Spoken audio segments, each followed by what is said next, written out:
Okay, so as promised, here's the update on the situation that's going on with my apartment. If you didn't follow the last video, there was a leak in the floor that created a situation where I had flooding on my lower level. I'm currently now at the upper level, um, and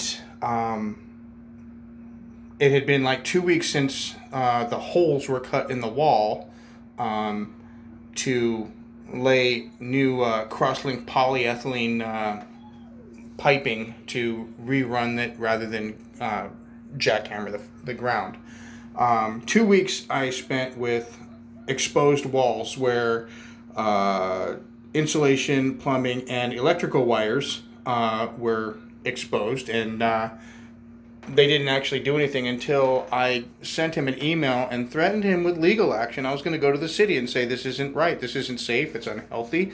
What we're looking at right here is my fuse box. Open that up, you can see that's the fuse box. Now if you look directly down from it, you'll see the patchwork, which was done on September 10th.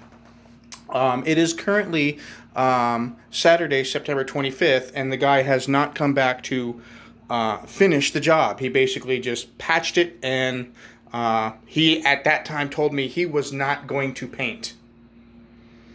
Okay, so what we have here, and if you take a quick look, I don't know if my camera can pick it up, there's definitely a color differentiation in the wall. And you can see directly down from here, the electrical lines went all the way down here, and they were exposed right here. Now, I had to staple heavy-duty trash bags here so that my son wouldn't reach. He's special needs, he's very tactile, and he likes to touch things. Well, you had plumbing, you had exposed wires. They weren't bare wires, but they were wires nonetheless that could be pulled on and yanked on, which creates a very dangerous situation for him and anyone else.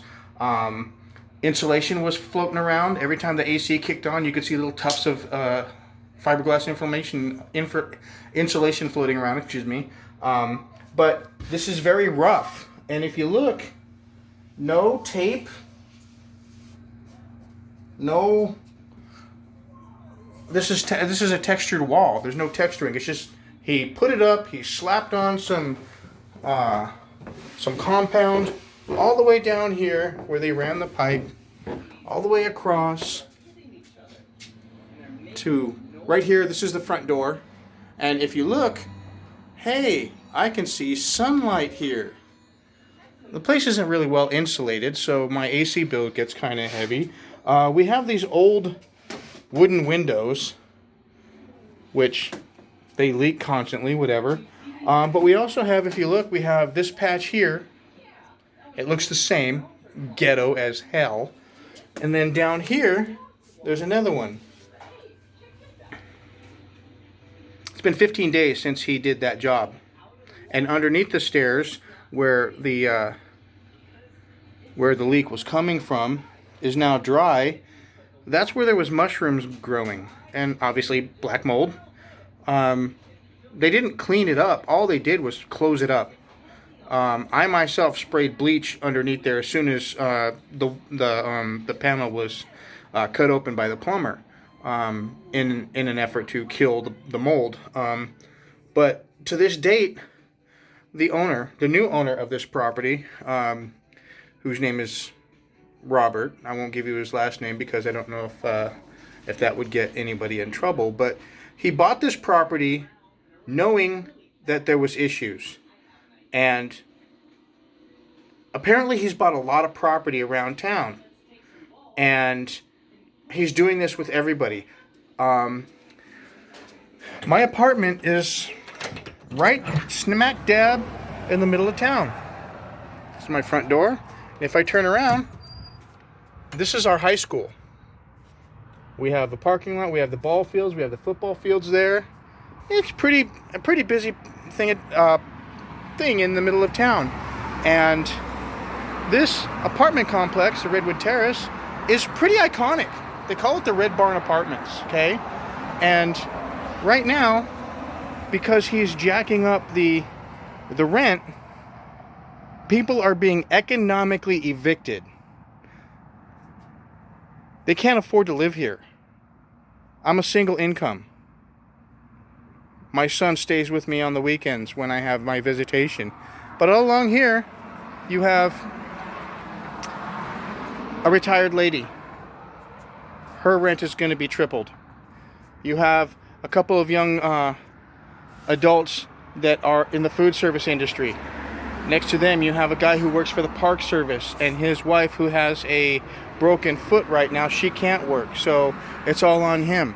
Their rent is going to be doubled. On down to the other part of the apartments, the second half, you have a couple where the father works at Walmart.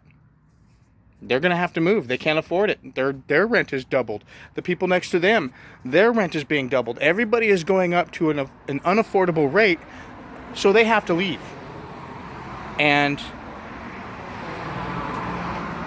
the management company that we were with was pretty good about giving us the information. This guy's not giving us information. You have to track him down. You have to find him. You have to get in his face about getting your questions answered.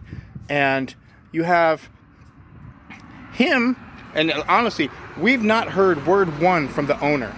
There's never been, since he took over a month ago, he's never issued paperwork with a owner-tenant agreement. Nothing signed. Some of us, there's a couple of us in this apartment that have leases, and when those are up, our rates are going to be jacked up double.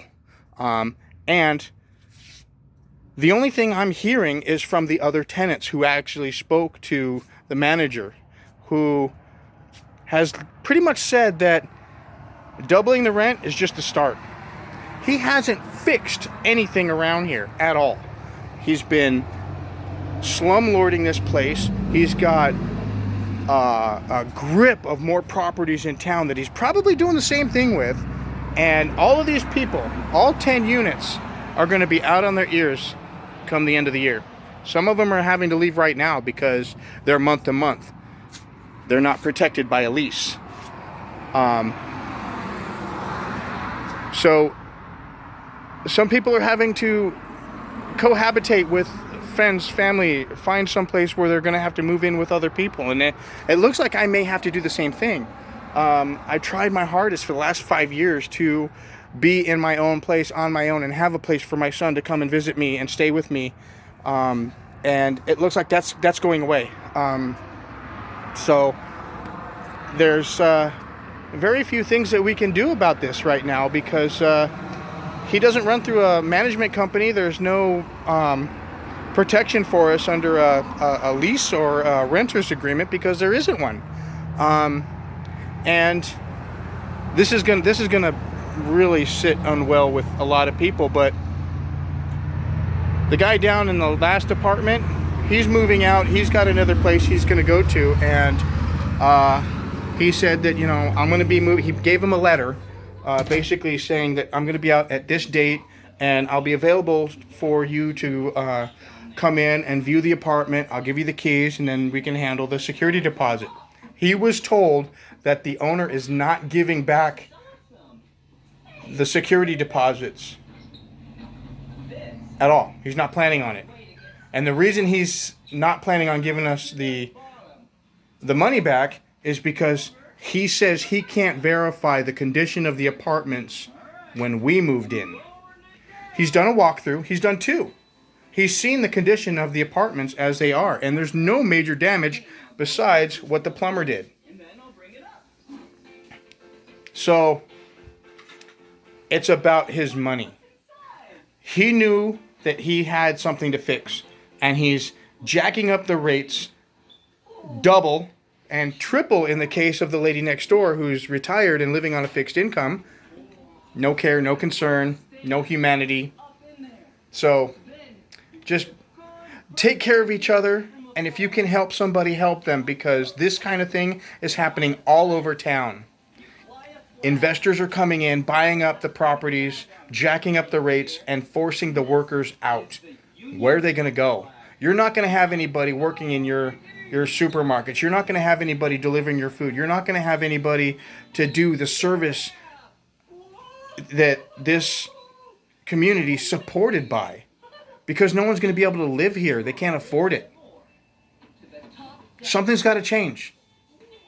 We've contacted the mayor, and his hands are up in the air. He says he's working on it. He says, you know, that we're trying to entice some companies to come in and build some affordable housing, but right now it's just blowing smoke at this point, because his own words were, they can do whatever they want.